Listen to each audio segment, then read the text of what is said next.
Welcome back to SAW Car Info, the place where we take you on a journey through automotive history, the latest car news, and everything in between. If you're a fan of classic American cars, you're going to enjoy today's ride because we're going back to the year 1980 to explore a timeless piece of Chevrolet's heritage, the Chevrolet Bel Air. This is a nameplate that has been etched in the hearts of car lovers for decades, and even though the 1980 model came during an era of change in the American auto industry, it still carried that unmistakable Chevrolet charm. The Chevrolet Bel Air first appeared in the early 1950s as a top-tier trim level and later evolved into its own standalone model. By 1980, it had already seen numerous design shifts to match the tastes and regulations of the times. The late 70s and early 80s were an interesting period for American cars, with rising fuel costs, stricter emissions laws, and the downsizing trend in full swing. The Bel Air of 1980 reflected all these changes but still managed to maintain a traditional American full-size sedan appeal. From the outside, the 1980 Bel Air carried a boxier and more restrained design compared to the flamboyant curves of its 50s and 60s predecessors. The lines were clean and straight, with a focus on function over excessive ornamentation. You had a broad front grille, rectangular headlights, and a long, slab-sided profile that reminded you this was still a big car by many standards. Chrome trim was present but in moderation, framing the windows, grille, and bumpers to add a touch of elegance. Under the hood, Chevrolet offered several engine options, starting with a base inline-6 for those looking for efficiency, and going up to small block version 8s for drivers who wanted more power.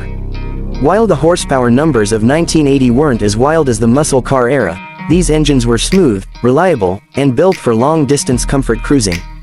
Transmission choices included a 3-speed manual, a 4-speed manual, and the popular 3-speed turbo hydromatic automatic, making the Bel Air adaptable to different driving preferences. Step inside the 1980 Chevrolet Bel Air and you'll find an interior that focuses on comfort and durability. The dashboard was wide and padded, with simple and easy-to-read analog gauges. A 2-spoke steering wheel sat front and center, offering a clear view of the speedometer and fuel gauge. Materials leaned toward practicality, vinyl or cloth upholstery depending on the trim, but Chevrolet added woodgrain style accents on the dashboard and doors to keep it classy. Bench seats were common, providing space for up to 6 passengers, making the Bel Air an excellent family car.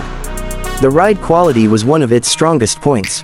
The suspension was tuned for comfort, soaking up bumps and rough roads with ease. This wasn't a car you threw around corners at high speeds, it was a car you drove at a steady pace, enjoying the scenery in the quiet cabin. Power steering and power brakes were available, adding to the ease of daily driving. Safety and convenience features in 1980 reflected the technology of the time. You could get air conditioning, AM/FM radios, cruise control, and rear window defoggers, which made long trips much more pleasant. While it didn't have modern electronics or advanced safety aids, it offered a sturdy build and dependable performance, qualities that many owners valued highly. The 1980 Chevrolet Bel Air also held an important place in Chevrolet's lineup as it bridged the gap between more basic sedans and the higher trim Caprice. It appealed to buyers who wanted a spacious, traditional American sedan without all the extra luxury costs. This balance made it popular with families, taxi companies, and anyone needing a solid, no-nonsense car that could handle daily driving and long journeys alike. In the grand timeline of the Bel Air nameplate, the 1980 model represents the later years before the name was eventually phased out for the North American market. While it didn't have the flamboyant style of the 50s or the sporty flair of the 60s, it carried a quiet dignity. It was a car built for the real world, practical, comfortable, and built to last. Today, finding a 1980 Chevrolet Bel Air in good condition can be a rewarding experience for collectors and enthusiasts. Its boxy design has a nostalgic charm, and the mechanical simplicity makes it relatively easy to maintain compared to modern cars. For many, it's a reminder of a time when cars were straightforward, honest, and focused on delivering dependable transportation. Whether you appreciate it for its history, its design, or the way it represents a unique era in American automotive culture, the 1980 Chevrolet Bel Air holds its own special place in the story of Chevrolet. It's a piece of the past that reminds us of the resilience of American carmakers during a time of change. That's all for today's trip down memory lane. If you enjoyed learning about the 1980 Chevrolet Bel Air, make sure to stick around for more stories about classic cars, modern machines, and everything in between.